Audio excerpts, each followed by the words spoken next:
What's up, everyone? Welcome to episode 1 of the Eyes Wide Open podcast. My name is Kaya.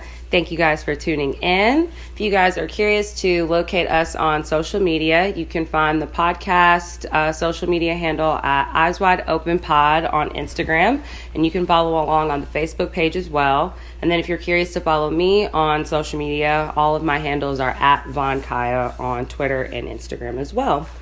I really want to give a big shout out to She Snaps Photography for dealing with my cover art. She's such an amazing photographer. She's up and coming in Sacramento. So if you're in that area and you are looking for someone to do some shoots with, she's so wonderful. Her personality is great. Another shout out I have is for the intro and outro music. That's going to go to at Donnie So. So if you guys are looking for some beats to be made or different songs to be made, he's a really good up and coming artist in Sacramento as well. You guys can check him out. So I really want to get into today's topic. Today's topic, we are going to be talking about where I come from on a spiritual level. And I have a really important guest on this podcast with me. It's my dad. Dad, welcome to the podcast. Hello, this is Dad. Thanks for being here with us, Dad. Dad, you can tell them a little about yourself. Well, I am from the state of Florida. The 6 out of 7 children, next to the youngest. Had great parents. My mom and dad were married for over 50 plus years. Was fortunate enough to grow up in a 2-parent household, not so strict, but strict enough. Given a lot of support, a lot of freedoms to explore, and I happen to come from 2 very devout religious parents and pretty much a devout religious family. You want to give them your age for some context, Daddy? Well, do I have to tell them my age? No, you can tell them the time frame so they know where, like the time frame. I'm not ashamed of my age. I just had a birthday in January, so I'm 64 years old as we speak. All right, woo, go Dad. All right, well, I'm excited to get talking about all these topics. I wanted to kind of start off with your spiritual background. Obviously, we talked about that you are from Florida, and our side of the family over there is very spiritual, very devout, religious. Give some context to that, Dad. What did you guys go through when you were growing up? Did you have to go to church every Sunday? Tell people what you had to go through. Well, just starting off from my early years, 5, 6, 7, that range. Yes, church was, anytime there was something going on at church, we were going to be there, be it Monday, be it usher board meeting, be it choir rehearsal, which my mom unfortunately had a great voice, and I was not blessed to get that part of that gene pool left me out. Mm-hmm. So I was encouraged not to be a singer, mm-hmm. but I have other siblings that are, very good singers. My mom was a very instrumental in church. My dad was a deacon on the church as long as I can remember. And, we had Bible studies, but we were encouraged to read it for ourselves and not be, manipulated with it. Mm-hmm. And my mom, being an educator, she was very firm about that. Don't let a man manipulate you with this book. Mm-hmm. And so me being a young kid and a teenager, reading the Bible, going to church wasn't one of my priorities back then. I was, the neighborhood I grew up in, I was really blessed to have that neighborhood because it was truly what you call a village, Yep. Everybody knew my mom, everybody knew my dad, so I had to be real careful about what I got in and what mm-hmm. I did, because it got home before I got home, mm-hmm. and that wasn't a good thing. Mm-hmm. But my first really contact as far as getting in tune with myself didn't come until later in my life. I would say within my 19 to 20-ish year range, I really questioned my faith and faith in what I grew up knowing. When you see atrocities, when you see things, you do have a tendency to question life about what's going on. And so, with that said, I found myself taking it upon myself to go back and really read for myself. So, got back into the Bible and, found my way with that. And there were just certain things that you go through in life that you realize there's a higher power than yourself. Mm-hmm. When you see it, you know it when you see it. Mm-hmm. And through my life experiences, I can say there is a God. Absolutely. So I don't have to doubt that. Mm-hmm. But I guess that comes with most people in their life. There comes a point where you will question your faith, and that came early in my life. Mm-hmm. So interesting. I agree with you, because I feel like there was a point in my life too when I was maybe 19 that I also was like, what else? What more? And I'm me, I'm a curious person, so I'm constantly asking that question, what else? What more?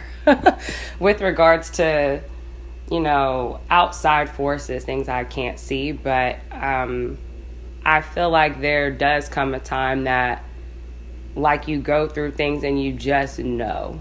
Like, you see something, you feel something like you just know, like, no, this is real. This feeling, this person, this is real. And sometimes I can't attest to if it's the realness that we are told about, but I know it's there. And that's navigating what would be true is always, I think, the difficult part of the thing that people want to know, or they're curious about in life, or they're trying to do, is like, what do they believe is that portal or that right, I don't know, pathway to him. But it always goes back to granddaddy, our wonderful granddaddy, well, mine, his dad. He would always say, no matter what other people do, you do the right thing. And that to me is like, everybody's path is different. Everybody's right thing doesn't look like the same right thing. Everybody's right path doesn't look the same. So sometimes you have to reach him how you're going to reach him. Sometimes you don't reach him how everybody else thinks you should, Well, I always encourage you guys to explore. Mm-hmm. It was okay. I preached it to you. It's okay to be different. It's okay to walk to your own drumbeat. Mm-hmm. And I never wanted you to feel like you had to fit in or be a part of something, to, subject yourself to peer pressure, which, it comes with the territory when you're a young kid going to school. That's, we as parents, we don't think, which I was aware of it because I knew what it was like when I went off to school. Right. That's like, I got to go out here and walk this, run this gauntlet every day while I'm there. And there are peer pressures that come with that, from guys to girls, wherever, Friend you circle. experience those peer pressures out there, and they can lead to, places where you may not need to go, but sometimes they can, be detrimental to you. Yep. And I just encourage you guys that it was okay to be different. Mm-hmm. Don't look like you, don't feel like you're, don't let someone else, cheat you out of your opportunities to explore and, enjoy the things that come with, growing up. Mm-hmm. Seeking greater knowledge too. Like, that's something you always told us. Like, if you're not satisfied, like if it's not resonating with you and you feel like there's not enough, back up for you when it comes to, learning things from other people. I mean, we recognize that people have skill sets or they've studied something, but if you want to go above and beyond to figure out more information outside of this person, you encourage us to do that, because we might find that person's right, or we might find like totally opposite evidence from what they say. And so you're like, that person is a man just like you're a man, you're a woman, all they have is the knowledge and the tools to research and, put things together just like you do. So you would definitely encourage us to use our minds a lot, and our beliefs at the same time, Well, I was one of the fortunate, and I feel blessed, because I had kids that were great compared to some of the things that I put my parents through. My kids were great. I never had to get any of them out of any trouble. None of them ever been in jail. None of them ever been addicted to any drugs. I had great kids, so it kind of made it easy because I didn't have to go through a lot what a lot of parents go through with their kids. So I was spared that, and I probably was your most rebellious kid. Well, yeah. 3 boys, 1 daughter. Yeah, you probably were. I would say that you were more expensive than all the 3 boys combined coming up, but that's what girls are. You want them to have their things, so But I'm a hard worker, so it balances out with me needing things. I'm very hardworking, so it's fair. Well, I've always been one of my mottos to you guys, and you've heard me. All of you guys have heard me. Mm-hmm. I preach this, and I've always made sure I reinforced it. Nothing comes without hard work. Exactly. That's one of my philosophies. Nothing comes without hard work. Mm-hmm. You want it, put the work in. Go get it. Do whatever you got to do, put the work in. I don't mean go out there, rob, steal, whatever. I mean, you really feel passionate about something.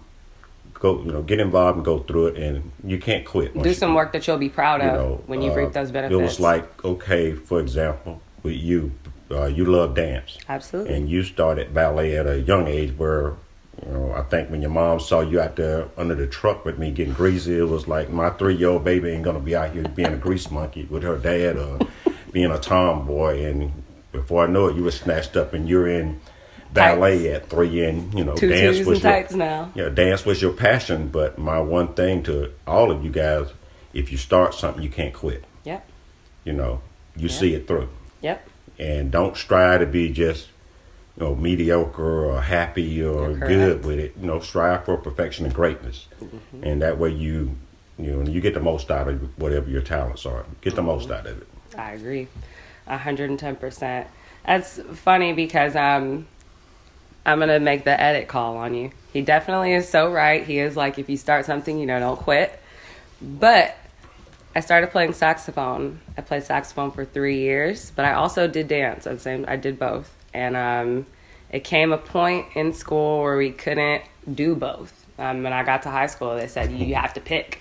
And I did not want to pick. I was like, I can be in band and play saxophone and I can dance. And they said, no, you have to pick because you can't do band and dance. They're the same class period or something. So I had to have a hard conversation with my parents after they spent $1,500 on a saxophone and let them know. $3,200. I'm sorry, I'm lying. $3,200 with 70% off. I'm sorry. $3,200 on a saxophone, and that was with 70% off of that saxophone. Oh, so yeah, my bad.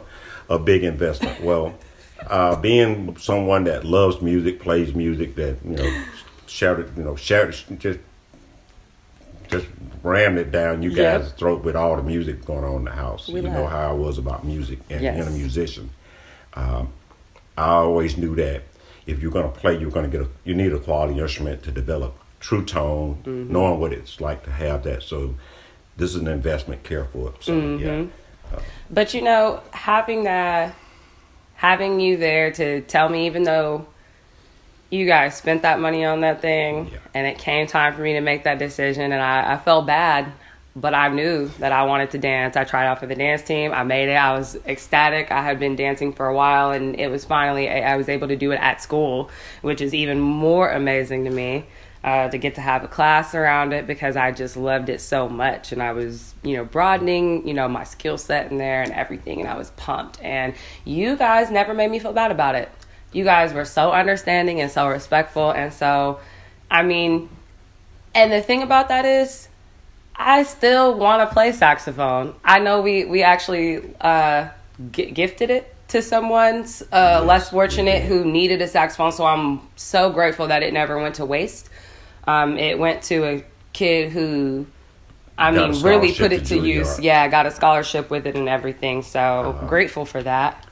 But I really was like, I would love to pick that back up later in life, but just as a hobby, because I actually really had fun playing saxophone. It's challenging, but it's really fun.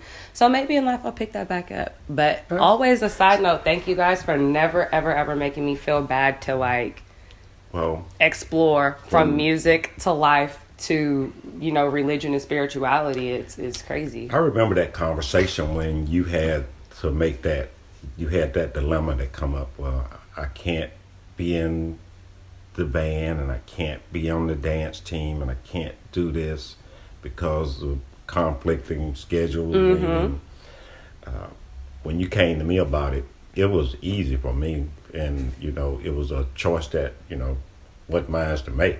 Right. You know, it wasn't about what I spent monetarily on a saxophone. It came down to, do you remember what I told you? Yeah, you said, if you wake up every day and you love to dance, that's what you need to be doing. You wake up every day thinking about that, that's what you need to be doing. And he knew that I got up every day and I wanted to dance. He knew I got up every day and was excited to go to, you know, I went to classes, formal classes once a week, and then once to twice a week. And then I had made the dance team in 9th grade, and that was like a much bigger commitment. I mean, you guys know that was more expensive and more commitment too. But I mean, man, was it a great experience because I ended up not disappointing him by any means. I mean, I was captain and co-captain and plenty of other things, plenty of accolades with that.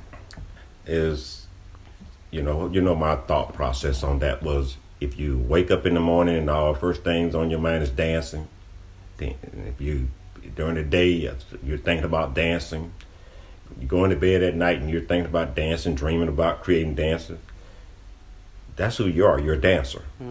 Go dance. Saxophone is not, it's something you like, something you enjoy, but dancing passion. is your passion. That's who you are. You're a dancer. So basically it was kind of self-explanatory, and, you know. I always, like I said, I valued that because not only was that, you know, a way that you were with me, but you would have been like that with all of us, all your kids.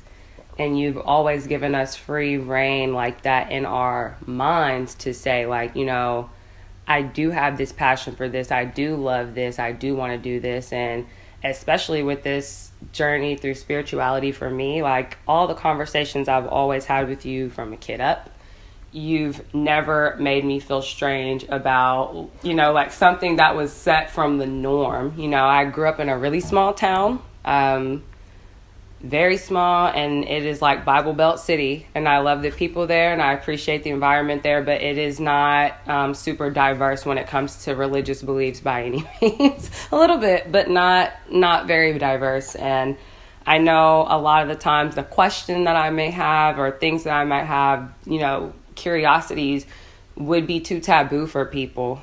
And, you know, as I've gotten older, grateful to have parents like you, like Mom, who do welcome me to have those conversations and ask those questions. And you guys don't make me feel bad.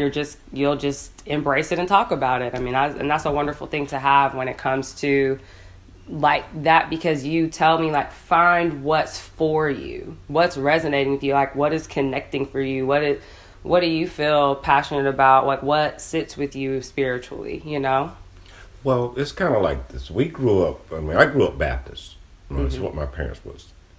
And I grew up with that, but I went to Catholic church. I went to Lutheran church as a young man. I went to, you know, all sort of about every denomination out there. I've been in the Muslim mosque. You know, I've been in the synagogue, with the Jewish synagogue. So I'm, you know, familiar with other religious denominations and how they conduct and worship and so forth. But I've always left that freedom. I wanted you guys to have that freedom to go out and explore what was there, and, you know, put it, you know, build your context and content around that to know where you feel comfortable and what fits you. It doesn't fit everybody, and I wanted you guys to not have this shoved down your throat. Well, you're going to be a Baptist regardless of whatever. You're going to be a Catholic regardless. That didn't. To me, that's not spirituality with me. Right. I think that everyone should have their spirituality, and religion shouldn't define that. You know, and that's just my belief. Religion shouldn't define your spirituality. There are people that I know can get up they're in the church sitting on the pews, and nothing negative about this. they go sit on in church every Sunday throughout the week. They're attending church, and they may never experience spirituality. Right. Right. Having a real that. closeness with God like they that. may never experience that. Mm-hmm. And sometimes it takes something tragic to trigger that in people's life or an event. But, I was fortunate that I was able to, leap into that at an early age, where, hey, I accepted, this is my spirituality, and I just wouldn't let a lot of things, no matter how negative they were, nothing ever shunned my belief from it. And that's 100% true, because growing up, something that, when people ask me, how were you raised, spiritually, we get into those conversations sometimes. And I always tell people, like, I've been to a lot of different styles of churches to understand, like, what does resonate with me, because there are so many ways that you can connect. Like, there's so many different religions, and a lot of them believe the same things, but they say it in a different way, or they speak it in a different way, or they're able to resonate with you different. And sometimes it's the exact same religion, but the preacher, needs to be the right person in your ear and things like that. So, you really do have to figure out what is for you, and you can't feel bad, and you can't budge on that. We see a lot of people who are judgmental from all sides, all different religions of other religions. And a lot of it is just realizing that you never know where a person was in their life when they turned to the religion they turned to, or if that religion had open arms for them, or if those people made them feel like this is all you have. You never know how welcoming people are when you're in your darkest hour, So a lot of times, if you're wondering how some people end up in a faith you don't understand, that's not, for one, it's not for anybody else to understand. That's true. But for two, you have to understand that on our journeys, we go through things, and you just don't know where people's paths take them. You really have no clue who isn't there. It takes that journey sometime to get you where you want to go. I mean, I did it in my life, and I imagine everyone's done it in their life to where they are with their beliefs or their whatever. That was a journey in their life. And even those that I know, like I said, I grew up in the church. Wasn't such an active participant as a lot of my other family members were. Right. But I grew up in that, and I'm pretty much very different from all my other six siblings when it comes to, being active in church. I don't do it like they do it. Nope. And my beliefs are not centered around how I came up, but through all my life experiences and things that I've seen and things that I know, have explored and, made myself knowledgeable of. That's where I am at today. That's how I evolved to where I'm at today, influenced my beliefs. And being humans, I think, are all spiritual beings. I mean, I think we just have something that allows us to feel, to have compassion and feeling for others. It's a spiritual thing. It's just that. Even when you're a parent, and as most parents I can speak to, they recognize this when their child is born. They feel a spiritual connection with mom and that baby, more so than dad and the baby, but mom and the baby. And as a parent, you can recognize, you see that connection with mom and baby, that's special. When the baby makes a noise and here it is, as dad or a man, you're dead asleep, but mom is instantly on the floor, and you're like, where you going? Well, the baby's crying, the baby's moved, and you're like, how in the heck could you hear that in another room? But there's that spiritual connection that they're in tune, and so there's something there.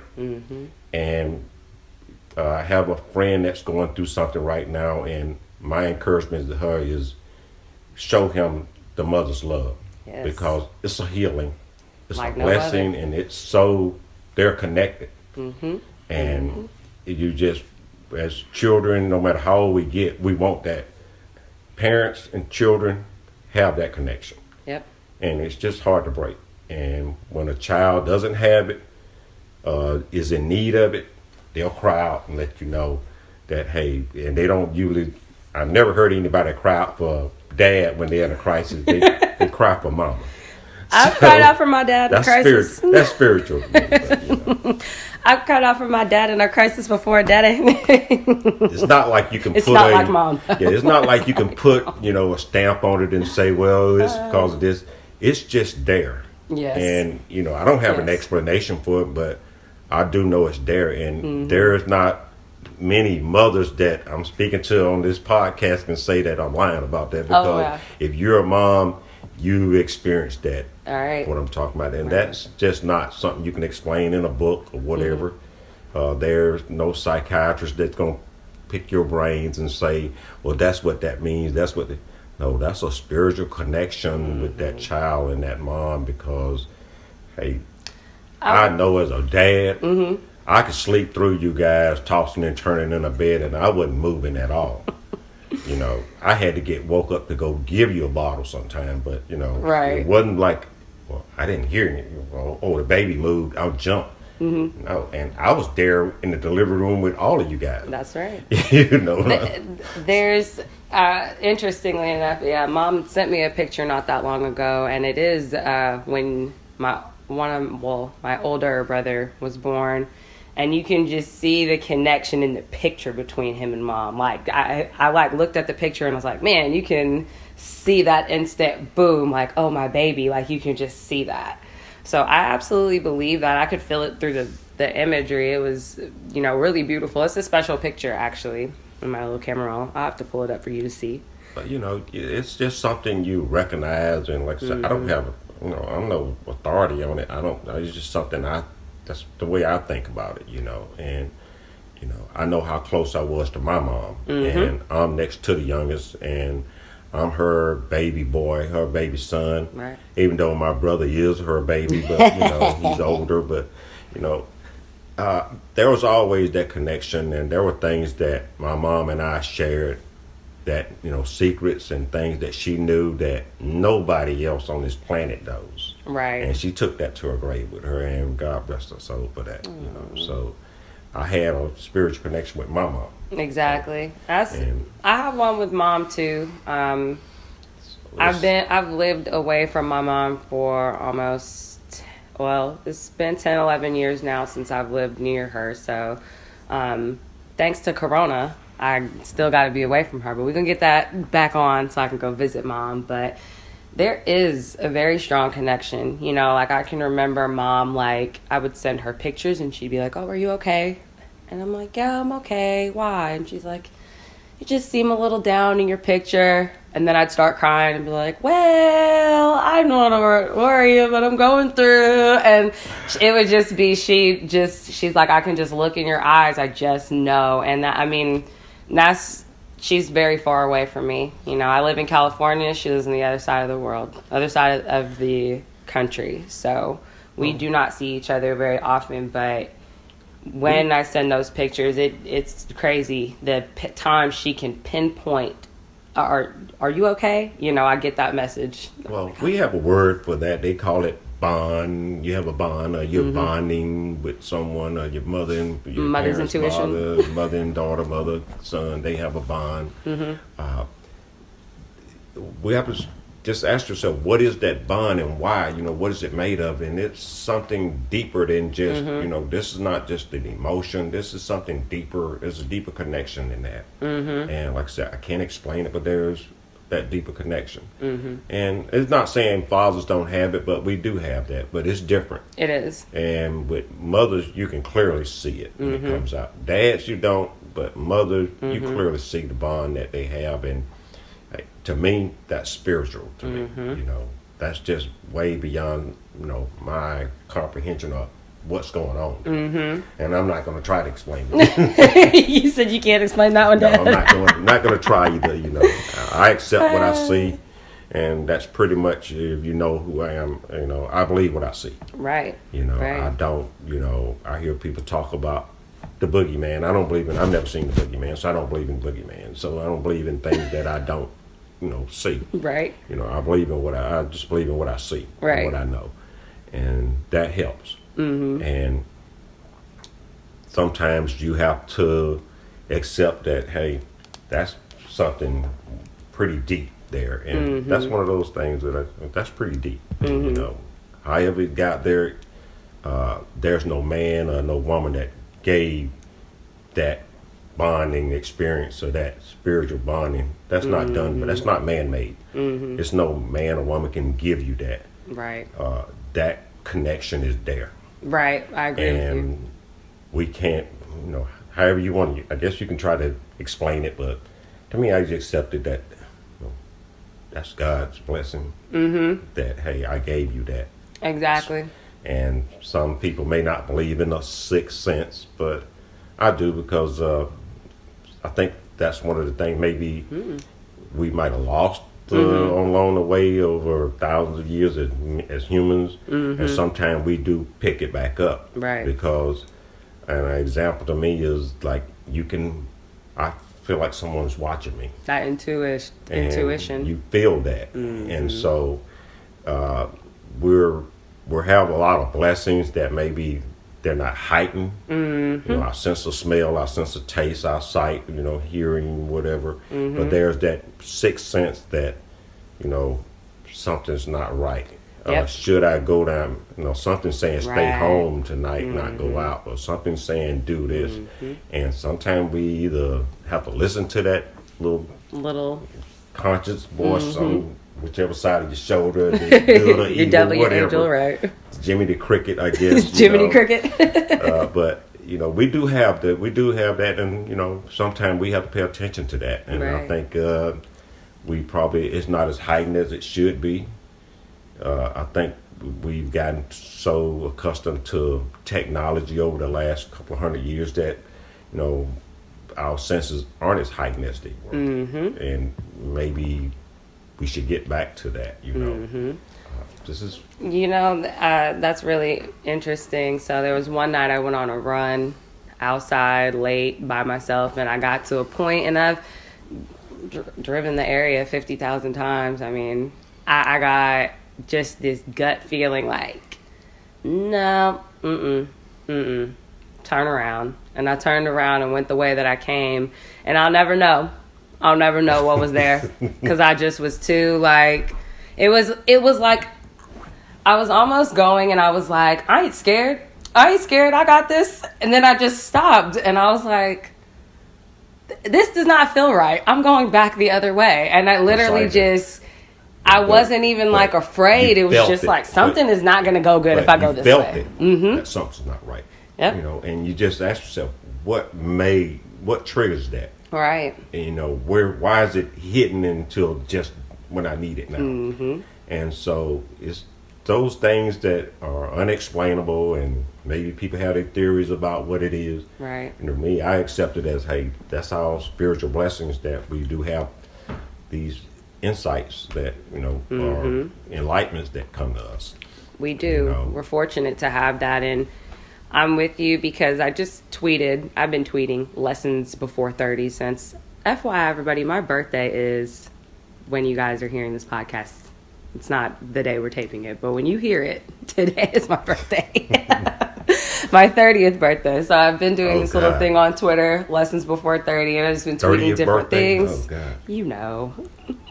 But one of the lessons was always go with your gut. And I think that there is that gut instinct on basic levels, and then more heightened, aware, conscious levels. You can go with that as basic of a situation as, I just felt like I needed to go the other way. I felt like I needed to move this way. I feel like you guys know I do that. I'll just randomly call you and be like, something told me to just call you and tell you X, Y, and Z. I do that all the time. Y'all know me. I'm glad you have a brother that you can share those calls with. But I definitely feel like, as a collective whole, like in the world, there's a lot of people who embrace that intuition, but it's like to the next level when it comes to spirituality, like you're saying, because it's like, I just know. That's sometimes people don't understand, or they'll hear me say, like, oh, well, what makes you say that? And I'm like, I just know.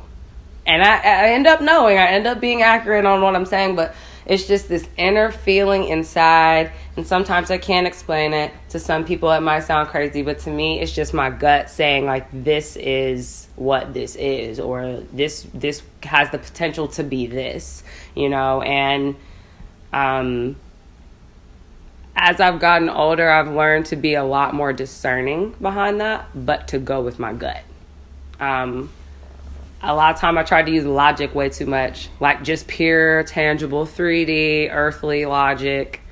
And that ain't for every situation. Sometimes you have to use for your more spiritual self. When you get to that realm, sometimes you have to just meditate and go within and like ask for that guidance. They'll show it to you. You do. They'll show it to you. Mm-hmm. But moving forward, I actually really wanted to take the time on the podcast now. You know, I feel like we have given you guys a really good insight into, you know, my dad and the relationship I have with him regarding spirituality. Not too in depth, maybe a different episode for some more juicy details, but you guys get a good gist of it. I want to say thank you to, you know, my dad and my mom, my grandparents, all my ancestors, because, you know, without them, you aren't who you are. You didn't, and of course the experiences you went through, but just, I know the type of grandparents I had and have, and they're still very present in my life right now to this day. So just turning 30, reflecting, thinking about all the lessons I have gained, losing grandma when I was in 5th grade, you know, a time of transition too in my life. Losing grandpa when I was 19, you know, that was very tough. I think about them often. I think about what they gave to our family and just the individuals that they are and what they gave to you as a person. And so I want to say thank you to you. I know what they gave to mom, to our family. So thank you to them. Thank you to our family for just offering us the opportunity in this life to access that higher knowledge and higher, you know, spirituality and consciousness of connection, and embracing us and just making us feel comfortable to do that with you guys. Like, thank you, because you have never, ever, ever made me feel weird, never made me feel strange, you never made me feel out of place. You always just been like, all right, that's what you want to do it, you know, and I love that. Well, you know how I feel about things, and I was never as a parent, I just didn't believe that you don't keep things from your kids. Right. You open up and you bring them into the fold of, you guys never came to any of us about, I want a Tommy Hilfiger, this, whatever, designer labels or whatever. You guys didn't get brought up in that. And in a time where a lot of kids that's what they lived for, designer this one and matching everything. You guys were on board with, this is what comes in, this is what goes out, this is what we take care of, this is what you got going on. You dance, this is what we take care of dance. Your brother's in Taekwondo, we take care of that. Your brother wants to play trumpet, this one wants drums, this one wants that. You have a dance rehearsal, you have you need to go perform with this choreographer, be it wherever, Orlando, Memphis, or wherever you need to go. My thing was never about me, because when you have kids, your dreams are, put your dreams on hold, because your kids deserve that opportunity to have their dreams. And that's where I felt about, my dreams weren't important anymore. I had kids, and I wanted them to be able to, fulfill their dreams. My parents were very supportive of no matter what I wanted to do. With the exception of playing baseball, that was no option, with my dad being, major little league organizer in the community in the northern Pensacola, northern Florida. Other than that, it was, I had that, support to pursue what I wanted to pursue. And, it was never about being forsaken. And so I hope people realize that type of environment is conducive to your kids obtaining, greater things in their life, knowing that Right. I got support. My mom or my dad or whoever, my grandparents, or be it my uncle or whoever there is in your life, they have they're supportive. Right. And it be it of your, religious views or whoever different from theirs, be supportive of that because everybody's spirituality is different. Mm-hmm. My kids' spirituality is totally different from mine. And I have, All four of us are different from each other too. True. Like none of us are all even the same with one but another. Like I said, I had the greatest blessing of all. I had great kids. Yep. They made it easy. So, and it was very, when you came to me about doing this podcast, I had my reservation because I don't like the way I sound on after being recorded. You sound regal, Dad. And I'm not real big on talking about myself, Right. my life and everything. But, I have had some really great life experiences. And I just say if you put it on the balance scale, the good outweighs the bad by so much. So Right. I'm comfortable talking about it, Good. and, I'm good. Well, I appreciate you for being here and doing this with me. Most people know, if you know me or a personal close friend, I'm very close with my dad anyway. So it just means a lot to me that you're doing this with me, even, beyond your reservations. You got on here very raw, very candid. We didn't have like a script or like interview questions. I just got on here and wanted to talk to him about this topic. So I appreciate you. I appreciate you for always being there for me and continuing to be there for me. And, I know my birthday is tomorrow, but I always want to let you know that by the time you're 70, you're not going to want for nothing in life because I got you, Pops. Because you sacrificed way too much. Not even way too, just the principle you say, you put your dreams on hold, and I know you did. So just know that none of those things are ever underappreciated. They're valued. They're things that I cherish. They're things that I saw a long, long, long time ago when I was a kid, before anybody ever had to tell me the sacrifices that were being made for me. I very much picked up on them and clued in on them, and I've known them my whole life. As long as I can remember, I would think, how do I get up at 2 o'clock in the morning and just clean the kitchen because I just wanted to help for no reason at 9 or 10 years old. I just felt bad. Often. I didn't know you did that. I'm glad. Mom could probably tell you more than you would, because Mom would get up and be like, "You left me a note." I'm glad.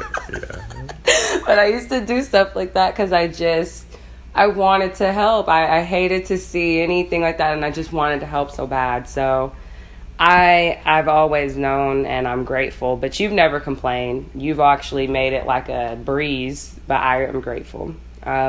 Like I said, you guys make my job easy. I had great kids. I'll tell anybody I had great kids.